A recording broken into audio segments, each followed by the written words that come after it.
Assalamualaikum warahmatullahi wabarakatuh. Hari ini kita lanjutkan pembelajaran kita mengenai Unified Modeling Language. Yang sebelumnya diagram dari Unified Modeling Language yang kita bahas adalah behavior diagram. Behavior diagram itu ada dua, ada state chart diagram dan ada activity diagram.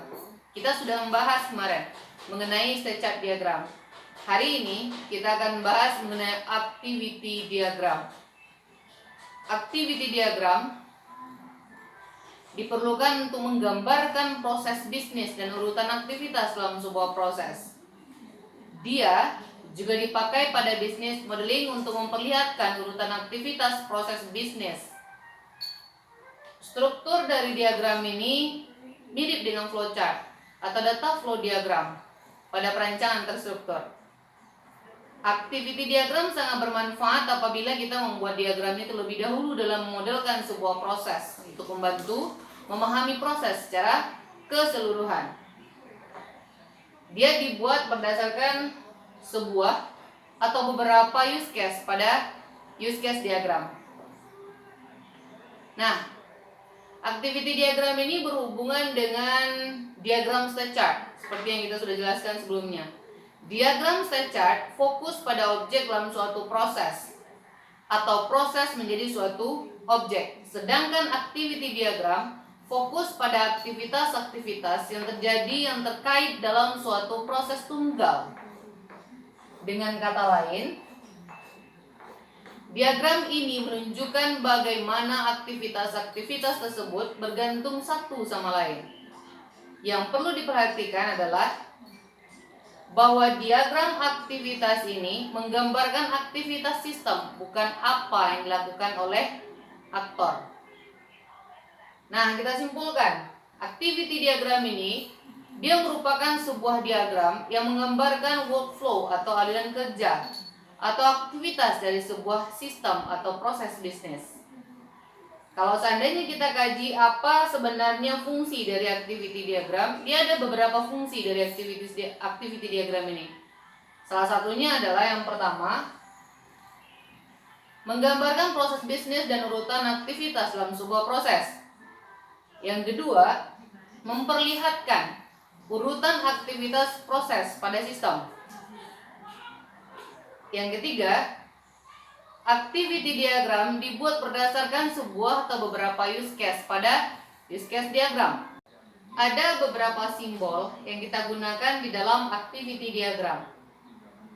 Salah satunya adalah simbol activity dan simbol state.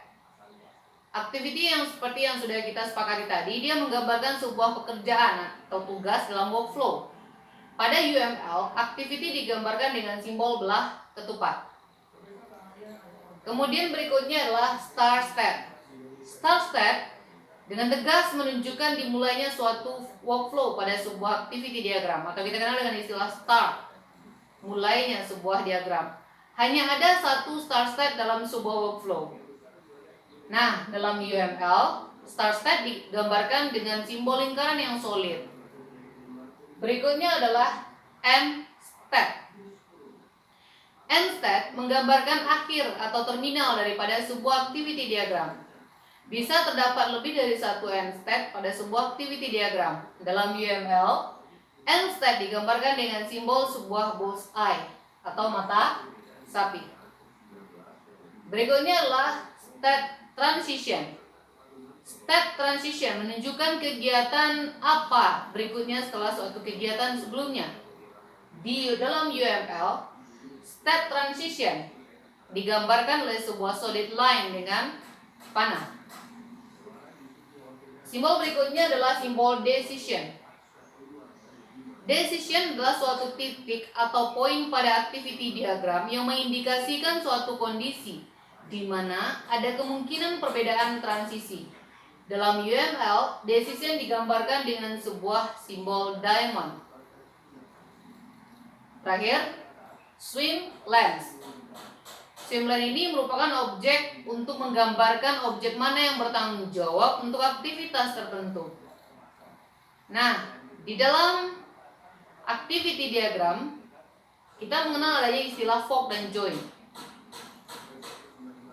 Diagram aktivitas atau activity diagram dapat dibagi menjadi beberapa jalur kelompok yang menunjukkan objek yang mana yang bertanggung jawab untuk suatu aktivitas.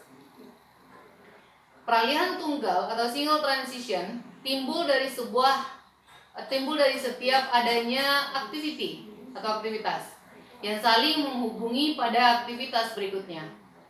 Sebuah transisi atau transition dapat membuat cabang kedua atau lebih percabangan eksklusif transition. Percabangan akan menghasilkan bentuk menyerupai bentuk intan. Transition bisa bercabang menjadi beberapa aktivitas paralel yang disebut dengan fork. Fork beserta join gabungan dari hasil output fork dalam diagram berbentuk solid bar atau batang penuh. Nah, ini merupakan simbol dari fork dan ini merupakan simbol join.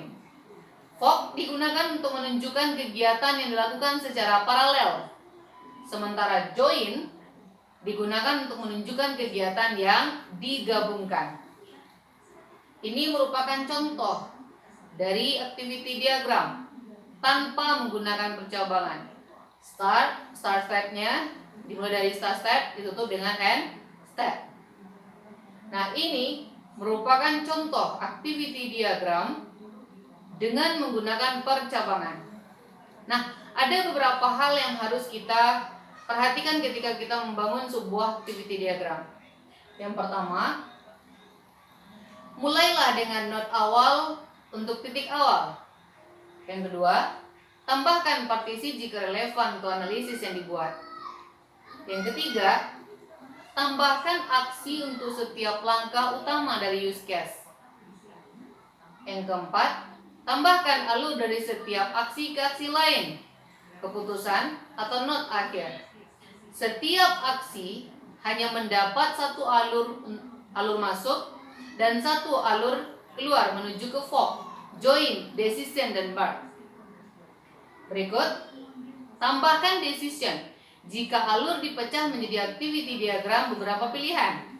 Jangan lupa untuk membangun kembali dengan bar. Berikut, tambahkan fork dan join jika aktivitas akan dilakukan secara paralel. Dan terakhir, jangan lupa untuk mengakhiri proses dengan notasi untuk akhir aktivitas. Kita contohkan. Kita buatkan sebuah contoh mengenai untuk activity diagram mengenai pengambilan uang dari bank melalui ATM. Ada 3 aktivitas kelas orang lainnya yang terkait. Di antaranya adalah customer, ATM, dan bank. Proses berawal dari lingkaran start hitam pada bagian atas dan berakhir di pusat lingkaran stop hitam atau putih pada bagian bawah. Dan aktivitas digambarkan dalam bentuk kotak persegi seperti yang ada di depan kita. Oke, untuk hari ini sekian pembelajaran kita mengenai activity diagram. Kita akan lanjutkan nanti dengan diagram-diagram selanjutnya dalam IMF. Terima kasih.